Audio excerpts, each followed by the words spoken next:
Good morning. Morning. Welcome to Socially Unsocial. I'm Patty. I'm Danielle. And we are your hosts. Welcome back. It is December 9th. Sure is. A couple more weeks until Santa! I was thinking 2025, but okay, yeah, a couple weeks till Santa. I was going to say until Jesus is born, but I got way too We excited could about do Santa. that too. Jesus is born, Santa, a new year. Woo. So I was listening to a podcast on my way here. Was it ours? No. I was looking for some inspiration on some things that we can enter in our conversation today. And it got me thinking, because this was an old episode of hers. It was Mel Robbins' podcast. And she was saying why fall in September, it's the most overlooked month because it's such a good way to reboot yourself. And it's the most motivating month in comparison to January, because January is always like everyone's reset, like New Year's resolutions, new calendars, all the things. And then I'm thinking, why do we put so much pressure on the next year? Why do we do that? Oh, goodbye, 2024. I hope 2025 is better. Why can't we just get into the mindset of being like, all right, a new week, a new month, a new day? Why do we always have to get so excited for that next year? When, not to sound like a Debbie Downer, but the next year is usually just as shitty as the year before. Surprise, it gets worse. That's funny because when I would start a diet or say you're going to change a habit or quit this or do that, it always had to be on a Monday or a Sunday. Right. It always had to be mainly on a Monday or like a special date. I'd be like, I'm going to wait until this date on the calendar because that's a date that either is an anniversary of mine or means something, or but had to, I don't know. Is that ingrained in us? Just like at birth, or is it something that society and the media kind of pushes? Obviously, the New Year's Eve thing is just a way to make a lot of money for people. Yeah, and I feel like it is then ingrained in us. The fitness gyms are packed the first 3 weeks of January. I shouldn't even say 3 weeks. The first week of January. They say only 10% of people hold on to their resolutions. Did you have a resolution last year? We didn't do resolutions. We did family vision boards. So everyone made a vision board and then talked about it. Okay, overachievers. What? I bet you if you ask them all now, they're probably like, that was a waste of time. F that. None of my shit came true. A manifestation board. Yeah, but I think part of that is like you can make the vision board, but if you're not manifesting it and thinking about it, and mentally walking yourself through it and doing the actions that get you to that place, the board's just a board. Agreed. So are you the one, obviously, that came up with this idea then? Because you're really going hard with it. In real estate, one of the companies I work for, after the new year, they would always do January 2nd they would have everyone come in, or maybe it was before the new year, one or the other, but they would have us come in and they'd bring all the magazines and they'd make us put together these vision boards. And a lot of people, high profile CEOs and business owners, that's what they do. They put together these vision boards. So it's something that they look at every day in their office and they can manifest it. So if you know that your goal is to take your family on vacation, or if it's to buy a lake house or to buy a new car or whatever the case may be, it's something you're looking at every single day so you can manifest and be like, okay, what do I need to do today to get to that goal? It's different when you're not seeing it, and when you are seeing it, you have something more motivating to work for. I do love that because we have talked a lot about what you focus on. And if you're only thinking of the bad stuff, then that's all you're going to see. So I guess that is kind of cool. And then maybe I do believe in manifestation a little bit more, to where if you are seeing it, and I've always heard too, to visualize yourself in a certain situation that you want to be in one day. And the more that you can do that, that's just more in the forefront of your mind and you're pushing for that. Maybe vision boards do work. Like maybe I should put one up and stare at it while I drink my coffee every day. Yeah, so it'll just be like my smiling face. Like, just be happy. That's my goal. It's simple. It is a very simple goal. And most people are not happy, or they fake happiness, or the thing that they want is the thing that they think is going to make them happy, but in all reality, it's not. Things that we think that are going to make us happy don't end up making us happy. Yeah, once you make the team, once you have a new Abercrombie sweatshirt, like it was just stupid when you were young, but now as adults, it's the same thing. once you get this job, once you can do this, once you go on this vacation, or once this season's over, everything's going to be easier, better. You kind of hang your hat on stuff like that. Yeah, it's like the chase, just like back in the day in relationships. Sometimes once you got the guy, you're like, this was it. Wah, wah. Such a funny point, because it's not, oh, it's the chase that you're after, but it's just finally you get it. Because I always thought that people are crappy in that way, where all you want is that exciting chase. But no, maybe we didn't like it when we got what we wanted, quote unquote, not because we no longer are chasing it, but just because it doesn't live up to the expectations. It's just not for you. You thought it would be, you were so excited, and then you realize, oh, this is it. But that is literally life. It definitely is. And I think it's so hard to put in perspective reality along with realism and the understanding of accepting nothing is perfect. No one is perfect. I was thinking about that too. We all go through our phases. If you're married, you're like, oh God, why did I get married? Right? Like I could have just been single for life and just been so great and so having so much fun. But then you think about when you're single, you're like, oh man, you just want to find that somebody. You want to find that person that you have that bond with, that you can be your forever best friend, your living best friend. And so we always want what we don't have. But then when we get it, then sometimes it could put things in perspective for us. And then sometimes I think it's just, I don't know, the society we live in. Like everything just seems so glamorous. Being single seems glamorous, and being rich seems so glamorous, and being famous feels so glamorous. But you talk to any of those people, and I'm sure life isn't as glamorous as it seems. Yeah, when you texted the other day about Britney Spears, and you said she's rich and famous, and at what cost? And so even when you're rich and famous, or when you're broke, either way, the struggles, they don't see dollar signs. They don't check your bank account. They're there. That's life. You have either the bigger problems or the smaller problems, but it's always going to be there. I'd rather be famous with problems than not famous with problems. Okay.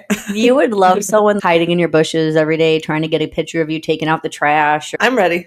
Ready? Okay. Yeah. I mean, do you think I care? I don't care what I look. Some people are like, don't take a picture of me. Wait. Hold the phone. I sense a liar in the house. You Go. You get upset if people don't like your post or comment, you think something's wrong. Can you imagine if you were on the front page of US Weekly? Well, that's completely different. Those are two different scenarios. Do you care if you're caught in bad light? I'm not that, like, I don't care. Britney said that she moved to Mexico because she the paparazzi did move to Mexico. That's what she said. And she also said she was turning 5. What? Did you see the video? No. I thought you saw it. That's why I said. I looked at the last one. And it doesn't sound like her. And she's like, I know I'm supposed to be turning 43, but I'm actually 5. Oh. It was so weird. So weird. You know who that reminds me of? Michael Jackson. It does. And a bunch of people texted me her Instagram post that day. Oh, she's a whack-a-job. After your podcast, this all popped up for her birthday. And I'm like, that's not her. It's not her. It can't be her. It doesn't even sound. It's like someone's trying to sound like her. I don't think she did that many drugs. I've lost sleep over trying to figure out what's going on with her. You and Liz should go for coffee, because Liz can go on tangents. I think Yeah. Her and Anthony could almost get divorced over Britney Spears. Liz and I have gone back and forth just cheering Britney on, especially during the Free Britney era. That got us all riled up. We were very, very good fans. I don't care about paparazzi. I would be unfazed. Obviously, I feel like for celebrities, it gets to be dangerous, especially with their kids, and that is sad. And that is just a social problem as a society. We need to stop doing that. But we put these people on a pedestal. Every time I say peas, what's wrong with me? Did I have too much coffee that I'm talking like this? Did you put on like a lipstick that make your lips pop? Sorry, guys. I did.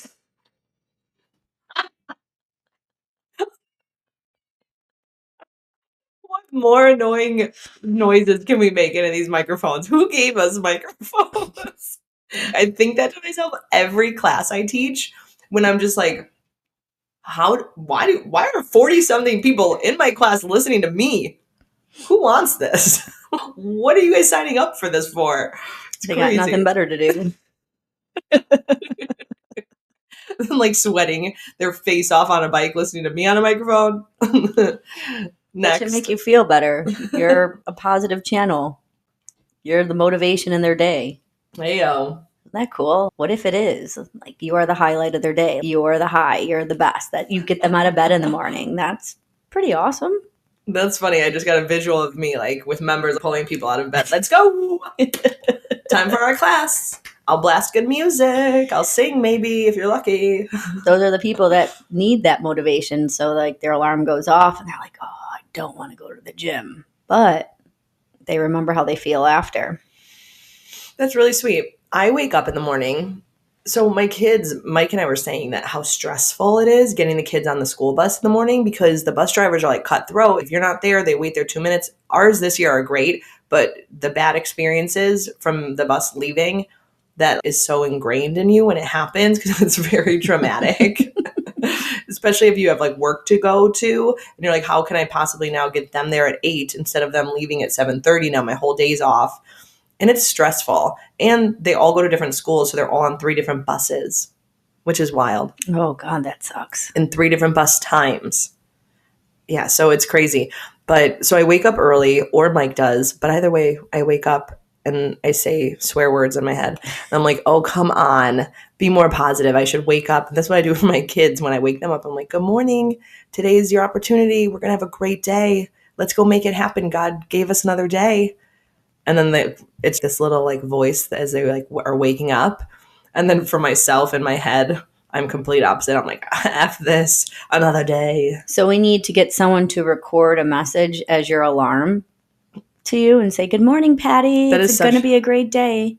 So who would you want, besides Britney Spears, who would you have record your good morning wake up message? Wait, that's so funny. I could pick anybody because you can pay those celebrities. What were those called? The birthday messages that you would get for people? Oh, the cameos? Cameo.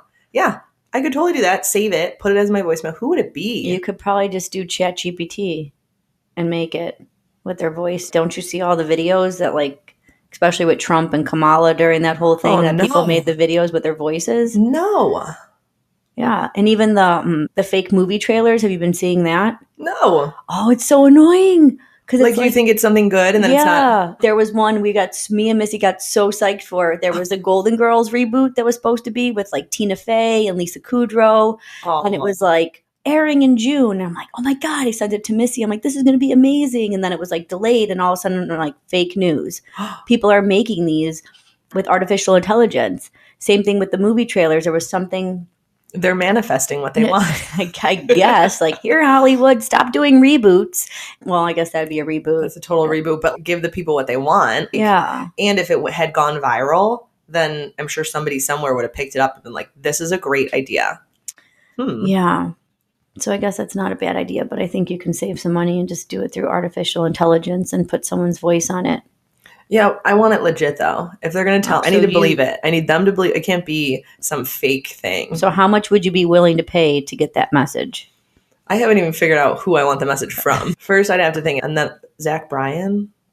I'm obsessed with his music. So if he could just sing me a song. But would that wake you? You need something to wake you up. That would just keep you sedated, I feel. Right? I'll take it. You would need him to do like a nighttime lullaby. Yeah, I could do that too. But I have zero problems falling asleep. Last night, Mike and I were trying to watch Tell Me Lies, which is a great show. Oh, so good. Good recommendation. Thank you so much. Prepare yourself. You need time because you'll just get so consumed, but you'll just want to watch the next step because you want to know how it ends. Yeah. And now they haven't even had a release date for season 3. I'm like checking YouTube every day for a trailer. Get to work, people. Let's go. Yeah, I was like sleeping, sitting up. I was like, Mike, I need to call it. I was like, I need to go to sleep. That's nice that you call it. I just fall asleep. And Jay kicks me a few times, like, wake up, you're missing it. I'm like, all right, just leave me alone. I want to sleep. You're missing all the good parts. That's so cute. That's like when you live with your best friend and you are into the same shows. Last night, Mike was like, do you want to watch your show? And I was like, I thought you liked it too. I thought it was our show. And he was like, sure. Aw, he was just trying to be nice. I know, no, but he does like it. Okay, good. But it is more my show. Yeah. God bless, because Jay, I don't think he'd be able to watch it. Even though he said, "What show are you watching?" And I'm like, he was like, "What is it about?" And I explained it. He's like, "I would be into that." I'm like, I don't really think you would. You would like poke fun at it and make fun of it and say this and say that. So just sometimes I just know my audience, and you're not that audience. Yes, I will never forget watching, first off, The Bachelor back in the day with Mike, or Grey's Anatomy. And he would just sit there and just spew negative comments, making fun of them. I'd be like, excuse me, I'm on the verge of tears here and you're making fun of them? I can't. So that ended. Did you ever watch Chicago Fire or Chicago PD? I started, I think, Chicago Fire, never PD, because I think Fire came out first. I think so. And then I was over it. Yeah, well, I couldn't watch Chicago Fire with him because he would just point out, that's not right. That's stupid. 100%. They would kill them. They can't do. I'm like, okay. I know that is there hard. has to be drama. If there was a show about real estate agents and you're watching and you're like, this is so fake. Yeah, they would Selling never Sunset. I love that show. Yeah. These chicks who are selling houses don't even think that they know what they're selling. Does that annoy you? Because sometimes I don't watch it. I just see the previews and it bothers me because it just says, oh, in order to sell real estate, you need to have Botox and fillers and a fake rack. True. And walk around in stiletto heels. The stiletto heels is what gets me. How and why?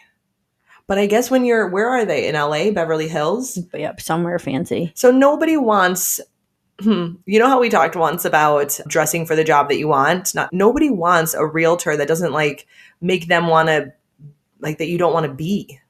Is that weird? No, I think there's a happy medium where you are realistic, because that's the biggest thing too. Have you ever been in my job, if I show up and I'm overdressed, then it's almost like I can intimidate my clients being like, I'm better than you. And I've gotten that because in my career where I'm working with a buyer and we have to meet the listing agent, and the listing agent shows up in a fancy car and then he gets out in a suit, and then my buyers feel so uncomfortable and they're like, what a douche. And because they just have that air about them.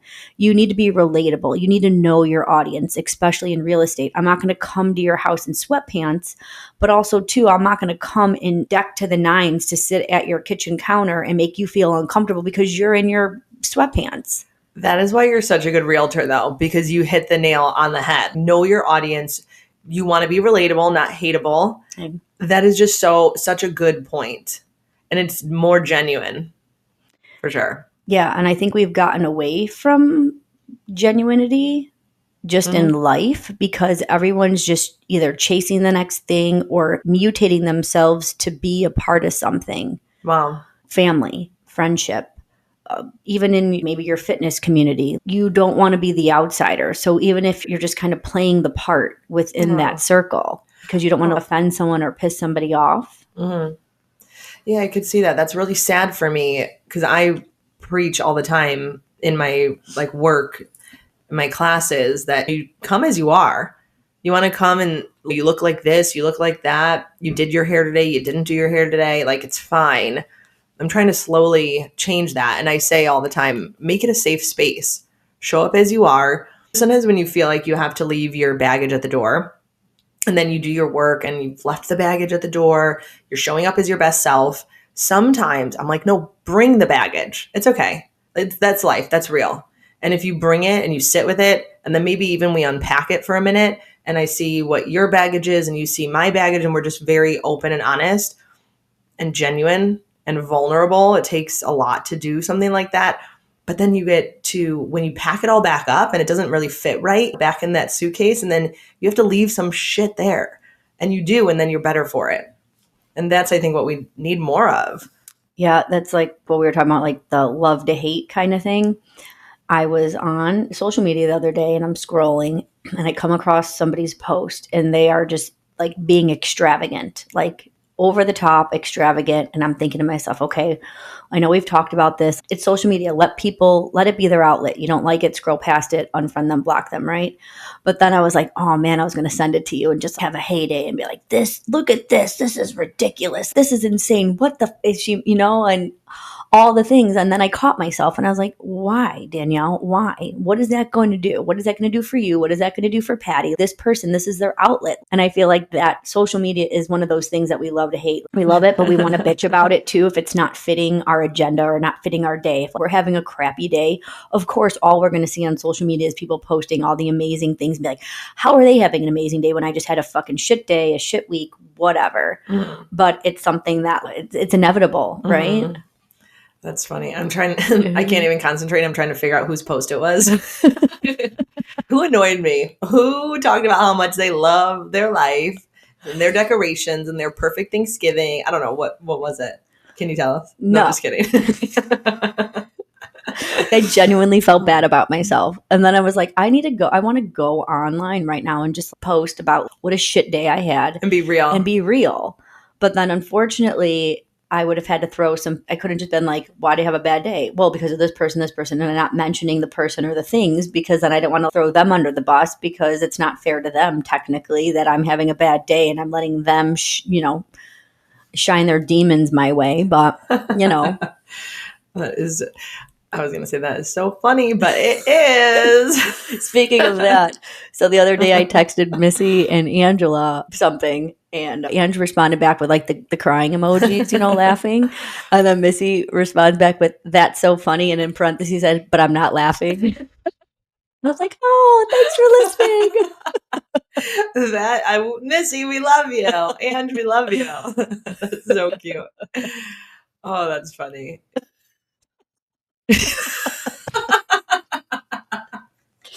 I think when we finally do our like live show or like our live Instagram, we'll grab a bottle of tequila, and like anytime you say that's so funny, we have to take a shot. I'll do Fireball. I did tequila on my 21st birthday at first place and ran to the bathroom and puked. I was like, that's my limit. So I can't even really pretend. Tequila's trending. Tequila's so hip to. I feel like tequila's always been trending. Yes, but like spicy margaritas, good vibes, and tequila. Where have I been? I feel like that's been a trend for a while. Really? It is a trend, and I'm not on it, but I try to pretend that I am. Will you do a margarita? Yeah. But I don't love it as much as I love sangria or something like that. I used to love margaritas, and then age happened, and I have the worst heartburn, so I can't even, because it's miserable. It's the same thing with mimosas. I can't do those anymore either. Like champagne. I don't know how people, I like watch them, and I'm like, how can you just sip on a glass of champagne? I literally, every sip gives me heartburn. Oh no, that's so sad. Yeah. I had heartburn when I was pregnant, but then it's never a thing now. No, well, you're not in your 40s yet. Very, very close. We had that talk with Mike. He's like, you're not there yet. You can't hate being old yet. But he's going to say that. And then even when I'm like 70 something, he's going to be like, well, wait till you're 80. Just you wait. That's all he's got on you. He's a little bit of an age gap. Oh, that's great. Yeah. Speaking on love to hate, me and Patty have gone down this rabbit hole of like beauty products. You obviously have been on our journey with the supplements and the ashwagandha and the mushroom coffee and all that jazz. But we've literally been sending stuff back and forth about beauty products and red light therapy. So lucky for you guys, we're going to be trying out a few new products, and we'll let you know how that works, if it's a buy it or save your money kind of thing. Yeah. We've been dealing with black under eyes and puffy eyes and double chins and wrinkles. So we're going to try to find the best avenue to maybe avoid having to do so much Botox. I know. I've never done Botox, but clearly. I think when I smile so big, my face is just one giant wrinkly mess. No. I feel like the lines around your eyes, I feel, are normal. If you get rid of them, I think it looks really weird. You barely have anything on your forehead. The lighting's good. And maybe since you smile so often, it's like an exercise where you're like, maybe I do. I need to smile more. I like your spin on all of this. I was so close. I had the red light mask and like the one that goes on your neck, red light therapy. And then finally you talked me off the ledge when you said that your friend said there's nothing sold that is strong enough in a red light mask to make a difference. A lot of people, though, their videos are so convincing. It was Black Friday, so I was a sucker for all that when that was going on. but I did not buy it. But that's the thing. It's like these videos and everyone's like being sponsored by these people. And they're like, well, I swear I've never said this about a product before, but I swear it works. And then they either don't show you before and after pictures, or when they show it to you, it's like not a legit before and after picture. You know what? Pet peeve of mine. The Very. before and afters. I take photos like it's my job of my kids, whatever. When you're in bad lighting, everybody looks bad when there's shadows on your faces. And then the after photo is always with direct sunlight or the lights on differently. Do it in the same lighting. And in the same clothes. Yes, if it's Especially, a body, yeah. It's like, ridiculous. Why would you wear that and then wear that? It doesn't make I could sense. do a before and after literally just on where the bikini lands on my hips, and it's going to make me look night and day difference. Yeah. The high rise versus the low rise, please. You cannot compare. Yeah, I'm thinking more just like the people that do the face, because that's what I've been looking at a lot. Or like those Lumi, is that what it's called? The Lumi like face things that oh man, I want one so Liz bad. sells them. Yep. She did. Did you see her before and after? Her actually the before and after looked very convincing. Ooh, good for you, Liz. Yeah. Thank you. We appreciate that because I do feel like that thing works.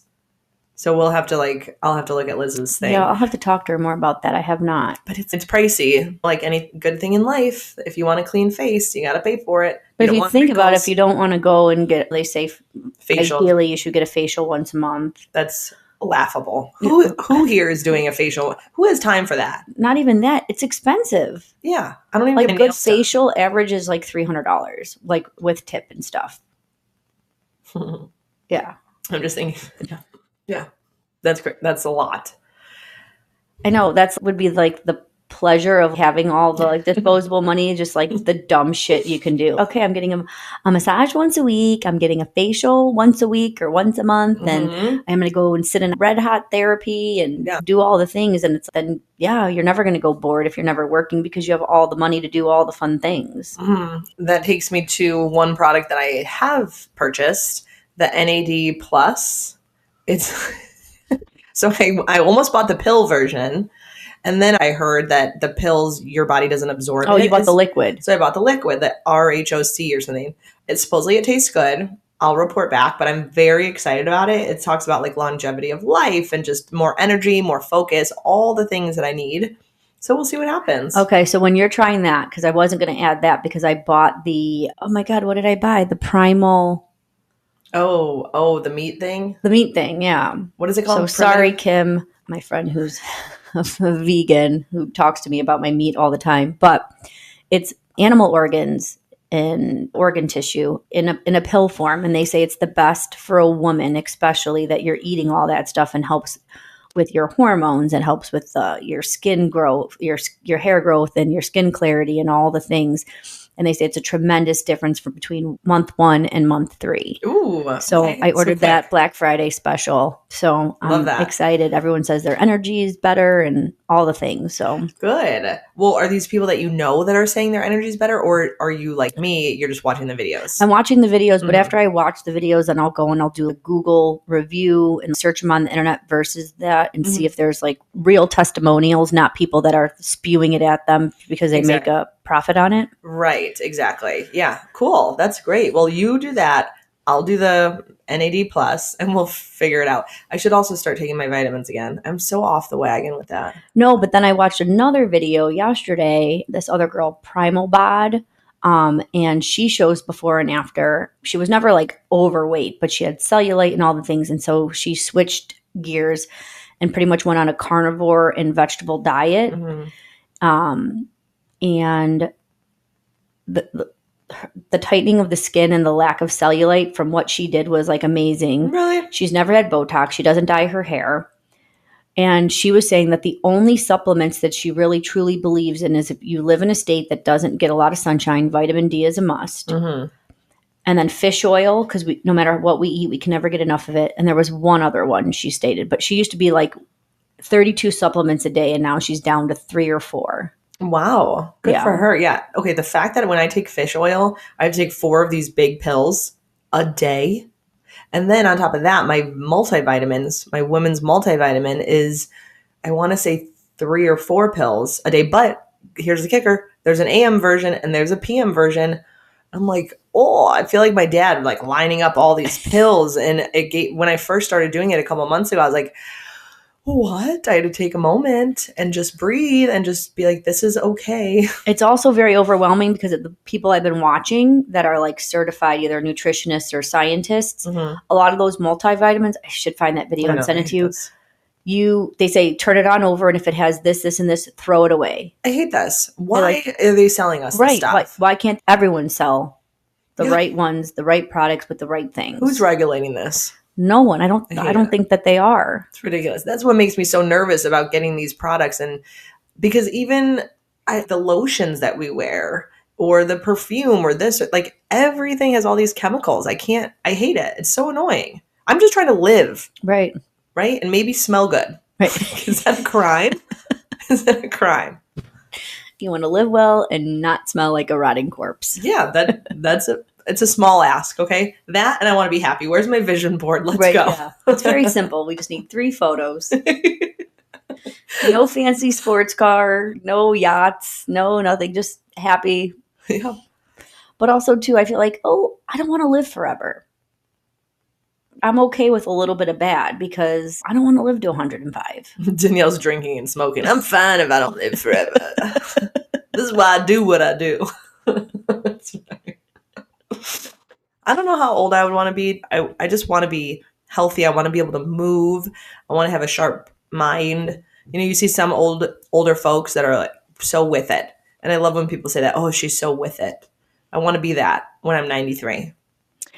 Yeah, I guess it is. The age doesn't matter. It's about how you're feeling. Mm-hmm. Yeah. Because people could feel horrible in their 70s and their 60s. And yeah, that wouldn't be great. And then there's people that are 90 that are still moving and grooving. The nursing homes are the place to be, some of these. Yeah, then, highest STD rates. Stop. They say. Stop. I don't know if it's a joke or if it's for real. It's probably just because they've lived a long life. They're not getting them there. I'm sure, maybe. Like you're like, oh, I don't care. My wife's dead. I'm just going to shag any bitch that comes my way. They can barely walk without a walker. That's not happening. Or is it? We'll see. One day we'll be there. I hope not. I guess in a fun retirement community. Not in your Golden Girls. Yeah, my Golden Girls compound, which is looking even better these days. Why? Because you're cutting people out? No, just a change of scenery. Oh, like you want to move. I'm not wishing death on my husband today. Change of scenery. No, we're talking nice. Yeah, we're talking nice today. Brings us to some highs and some lows. Oh my gosh, I forgot. Oh my gosh, my high. Every year, this was the 5th year, I do a client appreciation brunch with Santa for my clients.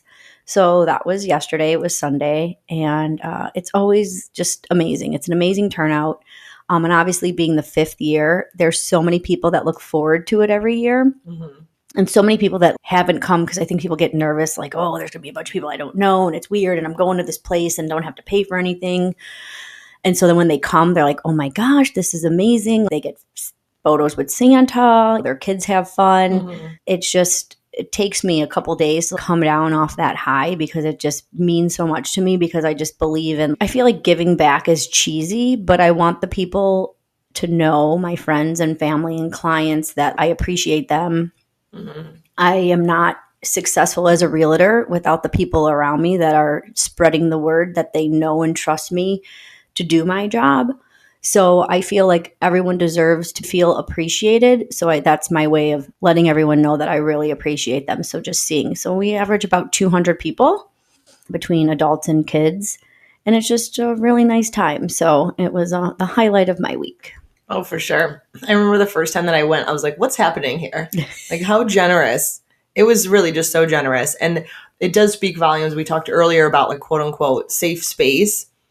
Just being in that environment, everyone's so kind. And obviously everyone knows you somehow through a friend or whatever. But all your clients, it's just a really cool, good group of people. And the kids are all funny and hyped up and they're having the best day. And the parents are happy because, hey, their kids are happy. The whole thing is just over the top and it's so nice. Yeah, and I really appreciate it. I do it at the first year I did it at Pinstripes, and then we outgrew that. So I've been doing it at Chandler's, and I love it because there's so much space and there's not a lot of things to break. So the kids can just literally run around like crazy people, and the parents can just enjoy their cocktail and conversations. That's so nice. Yeah. It's amazing. You're amazing. Oh, thank you. Mm-hmm. I appreciate that. That's a good high. My high was the Crystal Lake Santa Claus run occurred last weekend, and just going through all the pictures and stuff is so fun. My kids went to it, raised money for a few different organizations, Girls on the Run, Casa McHenry, a few other ones too. And it was really cool to see a town. So I'm not from Crystal Lake, but I drove out there early in the morning to go and help. There was there's like the full run. Then there was like a 5K or like a walking track. And then there was the kids. So they put me and my friends from Lululemon in charge of the kids run. And it was just like a quick dash, but it was so cute. The elf was there and he was amazing. And he was so fun and such good energy. And he ran with the kids. So I was like living my best life. Even my 4-year-old was not giving me a run for my money. He was fully invested watching all these people. And I explained briefly, hey, these people are paying money to do this. They're paying money to go run, and it's going toward a good cause. So it was cool to see like kind of their wheels going, being like, oh, like that's really awesome, right? A good way to give back. I don't understand why they still have to run it though. Because I don't think it would be like anything. You need to work for it to feel accomplished. True. If someone's just going to hand you a trophy, are you going to be happy about it? If someone, I know me and you are different in a lot of ways. Like it's the same thing. Like I have weird guilt. But if someone just handed me $1 million and I didn't have to do anything for it, I'd feel weird. I'd want to do something to work for it. For sure. But you're not getting the $1 million. In this instance, you're not getting that trophy. So but maybe it's about sacrifice because it's a charity, right? And someone's sacrificing something for somebody else. Mm-hmm. Yeah, I just don't get it. I don't get when people run a marathon. Okay, if you're running a marathon, I want to donate to your cause because I think that's super cool. Running a marathon is so intense. So I guess maybe that's what it is. You're doing something. Because even when I do cycle classes and I do a fundraiser, people will be like, I want to be a part of this or I want to give because what you do, is just so difficult to just do those classes. So maybe that's what it is, I guess. I don't know. I think everyone functions differently. There's people that are just going to donate, and then there's people that's going to show up, donate, and go through the motions. Yeah. But I did see that. And wasn't it freezing cold that day? It was very cold, but everyone's dressed up like Santa. I know, but I was like, oh my God, God bless you guys. You guys are awesome, because I would have been like, hell no, it's too cold. I know. It was cold, but we bundled my kids, but my poor kids were like, my feet are frozen. I was like, I wanted you guys in gym shoes so you could do your little kids dash. I felt bad, but such is life. We live in the Midwest. Yeah, they were champs. You guys were champs. So yeah, it was good for you. Yeah, it was really fun. And then my low happened the other night at wrestling practice with my older boys. Then they just look at me and we silently just know that this is HELL. This is the hardest of hard. Mm-hmm. Joseph, 4 years old, in the hallway of the high school. And there's all these older high school girls leaving from cheerleading or from basketball. And then there's the wrestlers from high school. And they're all lined up waiting for their rides. And Joseph is on the floor. You could possibly think he was breakdancing, but he wasn't. He was just on the floor, just spinning himself in circles. Like he was done for the night. He did not hear me. He had tunnel vision. He was going to do spirals on the floor until he got so dizzy. It was like, oh, it was really hard. And I just had to stand there. And then finally I was like, hey, Joe, we're going to leave. I just waited for him to get sick of what he was doing and come and join the family, come and join the land of the living over here. So are they just over wrestling this year? They don't want to do it? Or was it just a tough challenge that day? No, the older boys are totally fine. Like they like wrestling. They like their sports. It's just the fact that it's 7:30 at night or 8 o'clock at night. And my 4-year-old needs to be in bed. And with Mike working afternoons now, there's just no, and my mom has been really helpful. And she'll stay home with Joseph a lot of the times, but some nights she can't. They're my kids, right? I have to figure this out. It's just really hard. So there's an elf that's visiting my house from the North Pole, and that has worked. Oh, has it? Yeah, he talks about the elf. So this was day 1 into the elf situation, and that was really rough. But now that we're in it, and the elf actually brought a North Pole, what's it called? Report card. Mm-hmm. And it said Joseph's been naughty and nice, and that he needs to listen more. And I was like, I've never seen that happen before. I've never had a report card come home from the elf. So this was a big deal. That's how you know this elf's like, they're struggling. Yeah. Joe was this close from getting completely kicked off the nice list and only on the naughty list. No, he's such a good boy. He's such a sweetheart. But he's got a big personality. And he told me once, he goes, Mom, I'm just mad because you always want me to do what you want to do. And sometimes I want to do what I want to do. And I'm like, yeah, dude, same. Yeah. Same.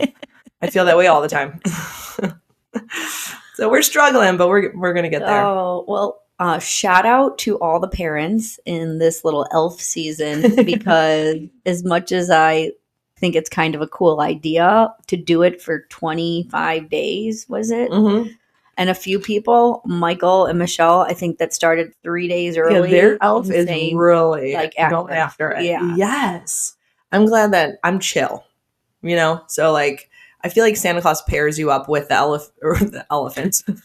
Santa coming next year. Elephant in the toilet.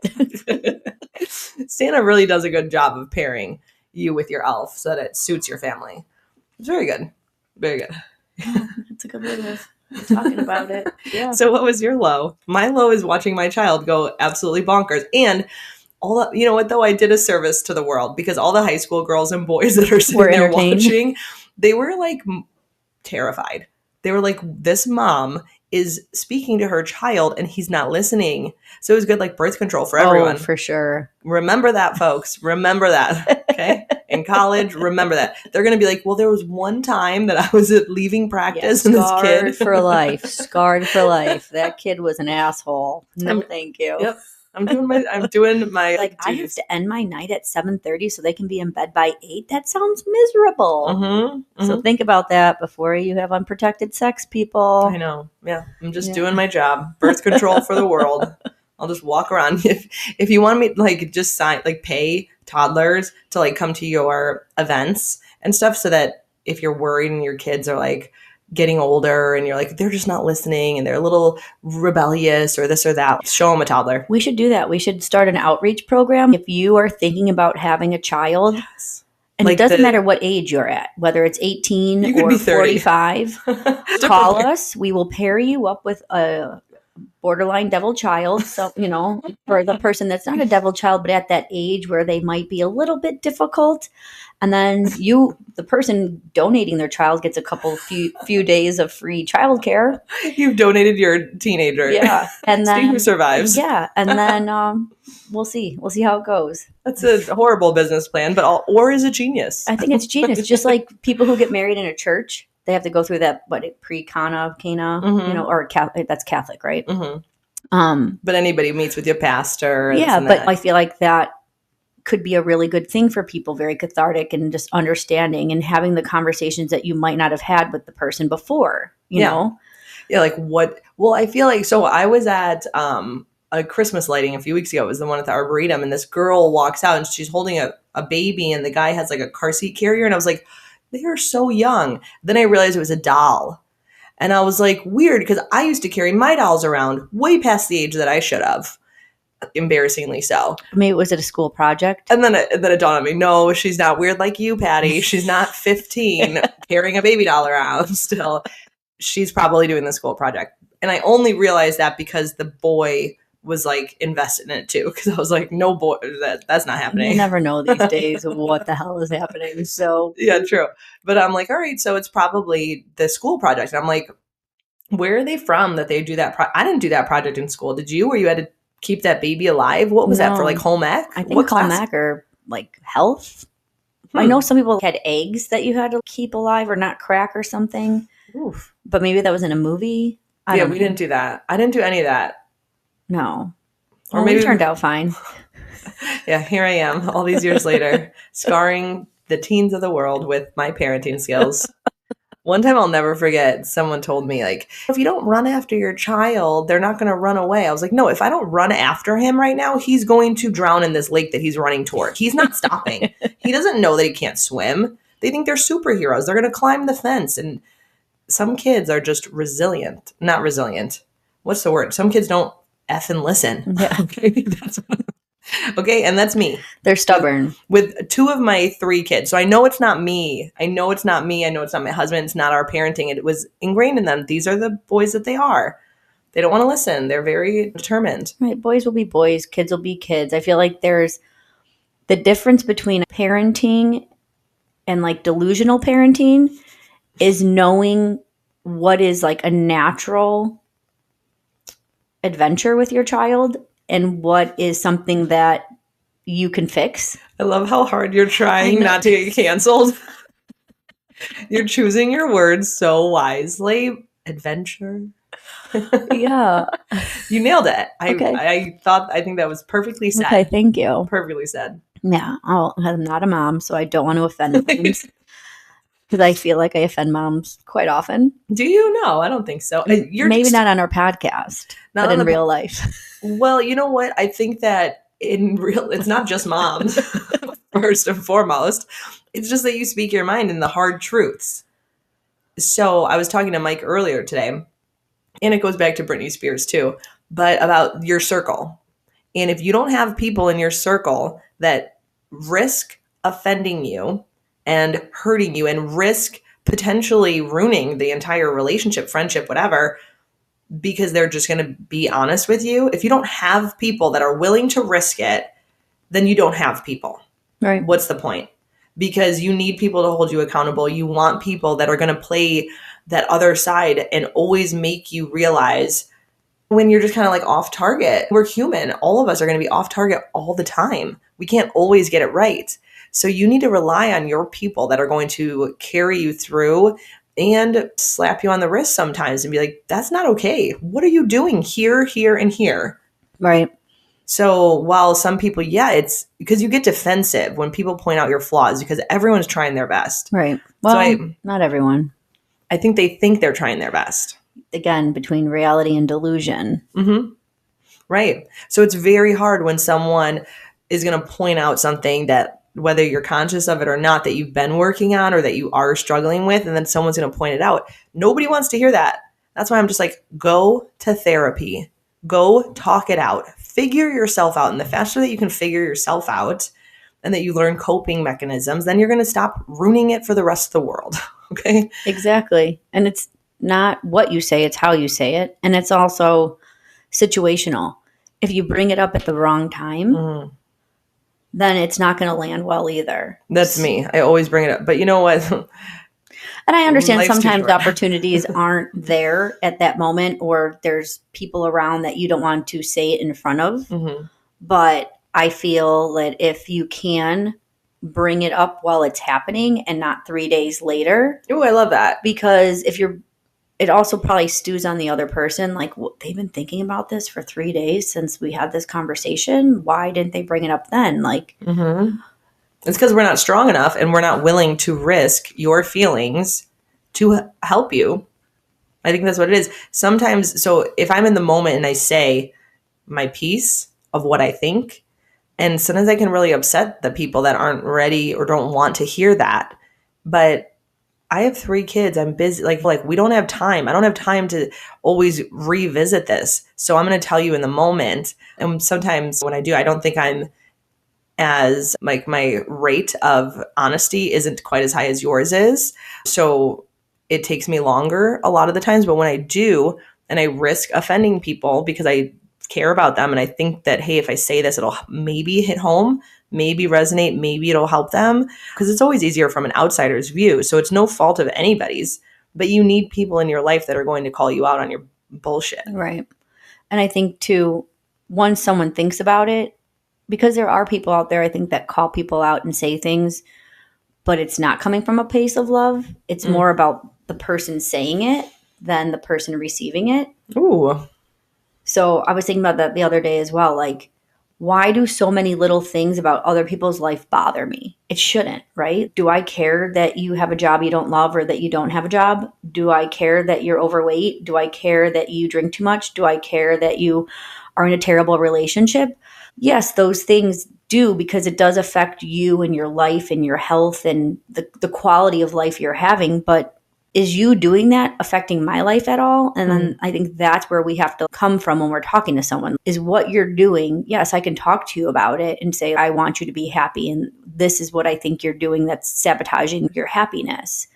But again, if you choose that, then I have to be okay with it. And I think that resonates with me, because I feel like I hold on to that and it like starts to affect me in my life. And I have to understand, like, it's my life.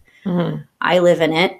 And I have to do what's best for me to make me happy, so I can make the people around me happy. Because if I'm not happy, those people, well, it's not that those people aren't. I take it out on those people. Right. Well, yeah, absolutely. You have to lead by example. So you can give your advice, but this is a quote that I've hung on to for the past couple of years now. You can lead a horse to water, but you can't make him drink. So you could know all of the good things. Like, we talk about all these wonderful things that we're going to do or take, or, to make our lives better. But are you going to implement them? Are you actually going to do the work?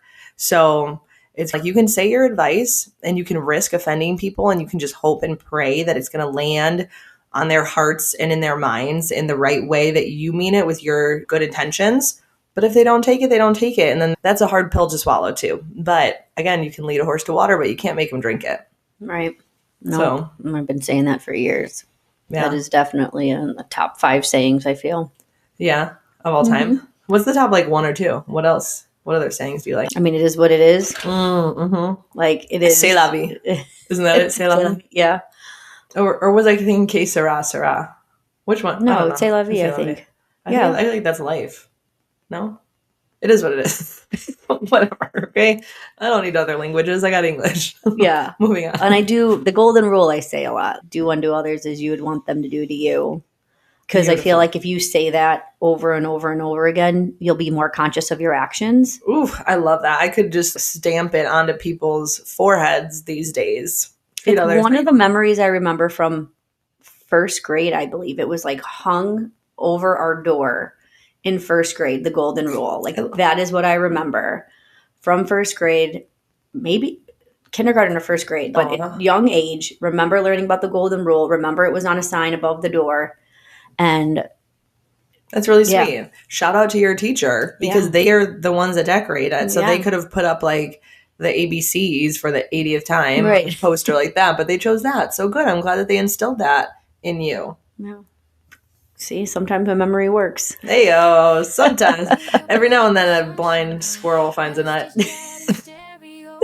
That's a saying I like to say. Okay. Let's add it to our Google sheet. We haven't talked about Google in a while, so we'll bring that back. But guys, well, it has been a pleasure hanging out with you on this Monday. Thanks again for listening, and we're gonna keep being us, so you can keep being you. Yeah. Bye. Bye.